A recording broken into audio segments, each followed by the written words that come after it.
അരുൺ, ഈ PTA എന്ന് പറയുന്നൊരു സംവിധാനമൊക്കെ ഉണ്ടാവാറുണ്ടല്ലോ, പേരൻസ് ടീച്ചേഴ്സ് അസോസിയേഷൻ എന്നാണല്ലോ അതിൻ്റെ ഫുൾ ഫോം. അങ്ങനെ ഒരു സംവിധാനം ആ സ്കൂളിലുണ്ടോ? ആ സംവിധാനം ഉണ്ടെങ്കിൽ അവരൊക്കെയും ഇത്രയും കഴകത്ത് കെട്ടവരാണോ? അവരൊന്നും കാണാത്ത ആണോ ഇതൊക്കെ, അരുൺ?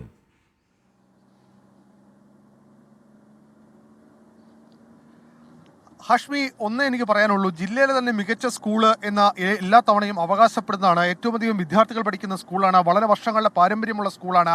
ആ സ്കൂളിൽ എന്തുകൊണ്ടാണ് ഇത്തരം ഒരു അനാസ്ഥ ഇത്രയും കാലമായി തുടർന്നു കൊണ്ടുപോയത്? ഒരു കുട്ടിയുടെ ജീവനെടുക്കുന്ന അവസ്ഥയിലേക്കടക്കം കാര്യങ്ങൾ എങ്ങനെ എത്തി എന്ന ചോദ്യത്തിന് കൃത്യമായ ഉത്തരം ഇപ്പോഴും വ്യക്തമല്ല. കാരണം ഞാൻ ഇപ്പോഴും അവിടുത്തെ അധ്യാപകരുമായി അടക്കം ഫോണിൽ ബന്ധപ്പെടാൻ ശ്രമിക്കുന്നുണ്ട്. പക്ഷേ അവരാരും ഈ ഫോൺ പോലും ഇപ്പോൾ ഘട്ടത്തിൽ എടുക്കാൻ തയ്യാറല്ല. കാരണം അവർക്ക് മറുപടി പറയാനില്ല എന്നുള്ളതാണ് യാഥാർത്ഥ്യം. കാരണം ഈ വിദ്യാർത്ഥിയുടെ ജീവൻ നഷ്ടമാകുന്ന സാഹചര്യത്തിലേക്ക് കാര്യങ്ങളടക്കം പോയി. ഈ ഇത്രയും അപകടകരമായ രീതിയിൽ ഈ കെട്ടിടത്തിലെ വൈദ്യുതി ലൈൻ താഴ്ത്തു കെട്ടി, എന്നിട്ട് പോലും അത് ഇടപെട്ട് അത് മാറ്റാനോ, ഇത്രയധികം കുട്ടികൾ പഠിക്കുന്നതാണ്, തങ്ങളുടെ അടക്കം കുട്ടികൾ പഠിക്കുന്നതാണ്, ആ വൈദ്യുതി ലൈൻ മാറ്റി പുനഃസ്ഥാപിക്കാൻ ഒരു ഇടപെടൽ, ശക്തമായ നടപടി ഇവരുടെ ഭാഗത്ത് നിന്ന് എനിക്ക് വിശ്വസിക്കാൻ കഴിയുന്നില്ല. അരുൺ, ഇത് ഒരുപക്ഷെ ഇന്നലത്തെ മഴയത്തുമല്ലോ എന്തോ സംഭവിച്ചു ഇങ്ങനായി എന്ന് പറഞ്ഞാൽ നമുക്ക് വിശ്വസിക്കാം.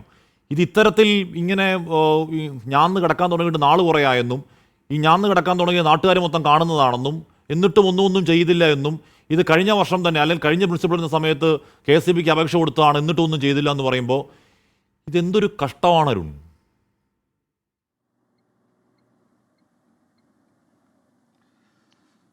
ഹാഷ്മി, എന്താണ് പറയേണ്ടതെന്ന് എനിക്ക് ഇപ്പോഴും വ്യക്തമല്ല. കാരണം നാട്ടുകാരടക്കം പറയുന്നത് ഊഞ്ഞാല് പോലെ തൂങ്ങിക്കിടക്കുകയാണ് ഈ വൈദ്യുത ലൈൻ.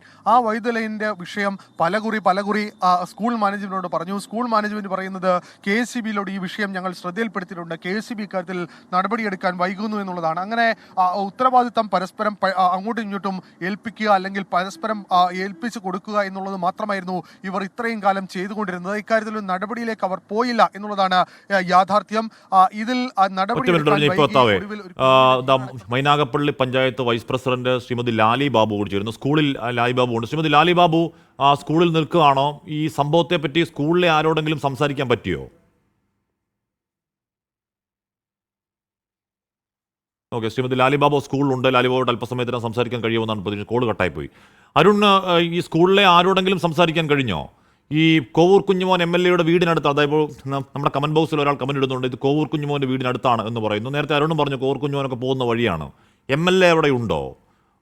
ഇതാരെങ്കിലും ഇതൊരു എന്താണ് ഉണ്ടായെന്ന് മറുപടി പറയുമോ? ആ മേഖലയിലുള്ള ആരെങ്കിലും, അരുൺ?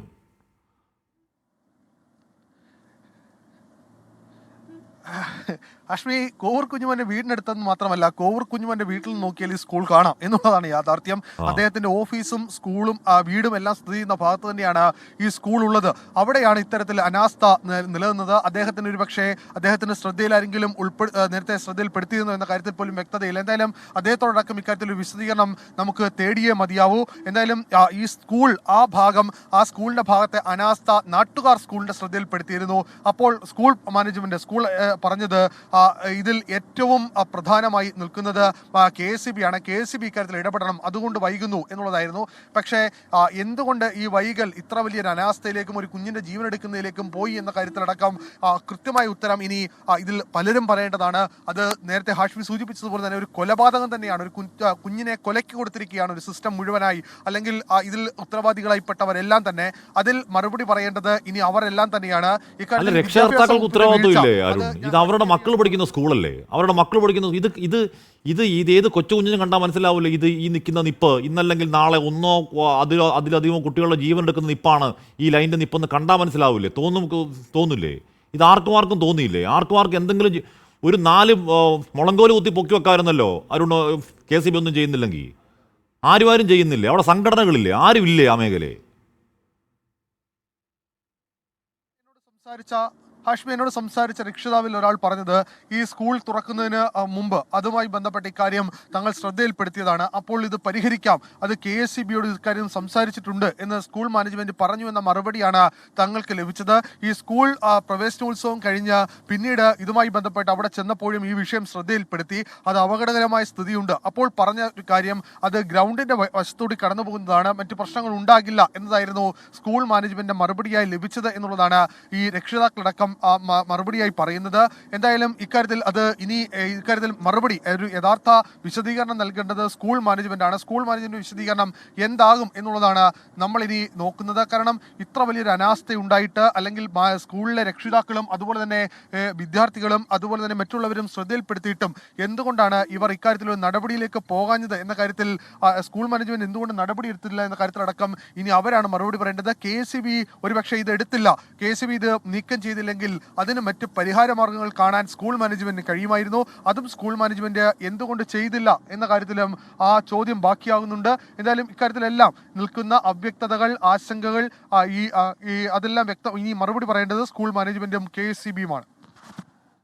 എന്താണ് പറയേണ്ടതെന്നറിയില്ല. അങ്ങേറ്റം സങ്കടകരമായ, അങ്ങേറ്റം ദാരുണമായ ഒരു സംഭവത്തിന്റെ വാർത്ത പ്രേക്ഷകരോട് പറയുകയാണ് കുറച്ച് സമയമായി. ഈ സ്ക്രീനിൽ കാണുന്ന അവനാണ് മിഥുൻ. 8ാം ക്ലാസ്സിൽ പഠിക്കുന്ന തേവലക്കര ബോയ്സ് ഹൈസ്കൂൾ 8ാം ക്ലാസ് വിദ്യാർത്ഥിയാണ്. രാവിലെ കളിക്കാൻ സ്കൂളിലേക്ക് വന്നതാണ്. കൂട്ടുകാർക്കൊപ്പം കളിക്കുന്നതിനിടയിൽ ഈ കാണുന്ന തകര ഷീറ്റിന് മുകളിലേക്ക് ഇരുമ്പ് ഷീറ്റിട്ട ആ ഷെഡിന് മുകളിലേക്ക് അവൻ്റെ ചെരുപ്പ് പോയി. അതെടുക്കാൻ വേണ്ടി മുകളിൽ കയറിയപ്പോഴേക്കും പിന്നുണ്ടായത് ഒരു പക്ഷേ സ്വാഭാവികമായി ഉണ്ടാവുന്നതാണ്. അതിന് മുകളിൽ കയറിയാൽ അത്രയും മുട്ട് നിൽക്കുന്ന ഇലക്ട്രിക് ലൈനിൽ നിന്ന് ഷോക്കേക്കും എന്നൊരു തർക്കം വേണ്ട.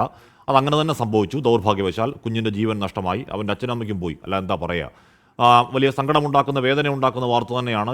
ഈ വൈദ്യുതി ലൈൻ കുറേ നാളായി ഈ മട്ടിൽ തന്നെ കിടക്കുകയാണെന്നും സ്കൂൾ അധികൃതർ KSEBയോട് ഇത് നേരെയാക്കണമെന്ന് പലയാവർത്തി പറഞ്ഞുവെന്നും ഒക്കെ പറയപ്പെടുന്നുണ്ട്. അതിൻ്റെ സത്യാവസ്ഥകളൊക്കെ പുറത്തേക്ക് വരട്ടെ. പക്ഷെ ഒരു കാര്യം ഉറപ്പാണ്, അതികഠിനമായ, അതിക്രൂരമായ ഒരു അനാസ്ഥ അവിടെ ഉണ്ടായിട്ടുണ്ട്. കാര്യം ഈ സത്യമാണ്. ഈ ദൃശ്യങ്ങൾ സത്യമാണെങ്കിൽ അത്രത്തോളം താഴ്ന്നു കിടക്കുന്നത് അപകടമുണ്ടാക്കുമെന്ന് മനസ്സിലാക്കാൻ വലിയ ബുദ്ധിയൊന്നും വേണ്ട. ആർക്കും, ഏത് കുട്ടിക്ക് മനസ്സിലാവുന്നതാണ് അത് കണ്ടു കഴിഞ്ഞാൽ ഇത് അപകടമുണ്ടാക്കും. കാര്യം ഇപ്പോൾ ആ ഗ്രൗണ്ട് ലെവലിൽ നിന്നും ആ ഷെഡിൻ്റെ അല്ലെങ്കിൽ ആ ഇലക്ട്രിക് തകര ഷീറ്റിലേക്ക് തന്നെ വലിയ ദൂരമില്ല. ചെറിയ സ്കൂൾ കെട്ടിടത്തിനേക്കാൾ ഉയരം കുറഞ്ഞ ചെറിയ കെട്ടിടമാണ്. ആ കെട്ടിടത്തോളം തന്നെ ഒരു പക്ഷേ സ്കൂളിൻ്റെ കുറച്ചങ്ങോട്ട് മാറിയിരുന്നെങ്കിൽ സ്കൂളിൻ്റെ ഓടിൽ കിടക്കേണ്ടതാണ്. സ്കൂളിൻ്റെ ഓടിൽ കൂടെ തൊട്ട് പോകേണ്ടതാണ് ആ ഇലക്ട്രിക് ലൈൻ. തൊട്ടിപ്പുറത്തായപ്പോഴേക്കും അതങ്ങനെ നിൽക്കുന്നു. അങ്ങനെ ഇത് കുറേ നാളായി ഇങ്ങനെ നിൽക്കുകയാണ്. ഇത് പലയാവർത്തി സ്കൂൾ തുറക്കുന്നതിന് അല്ലെങ്കിൽ സ്കൂൾ തുറക്കുമ്പോൾ തന്നെ ഇത് KSEBയോടും അധ്യാപകരോടൊക്കെ പറഞ്ഞാണെന്ന് ഒരു രക്ഷകർത്താവിനെ കോട്ട് ചെയ്തുകൊണ്ട് അരുൺരാജ് പറയുന്നുണ്ടായിരുന്നു. ഒരു നടപടിയും ഉണ്ടായില്ല. ഇനിയിപ്പോൾ എല്ലാവരോടും വരും, എല്ലാവരോടും വന്നിട്ട് അത് നൂത്തുവെക്കും. പക്ഷേ അത് കൊടുക്കേണ്ടി വന്ന ഒരു ജീവൻ്റെ വിലയാണ്. ഒരു 8ാം ക്ലാസ്സിൽ പഠിക്കുന്ന നിഷ്കളങ്കനായ ഒരു വിദ്യാർത്ഥിയുടെ വിലയാണ് ഈ കൊടിയ അനാസ്ഥയ്ക്ക് നമ്മൾ കൊടുക്കേണ്ടി വരുന്നത്. സങ്കടകരമാണ്. സങ്കടവും രോഷവും ഒക്കെ ഉണ്ടാകുന്ന സംഭവം തന്നെയാണ്.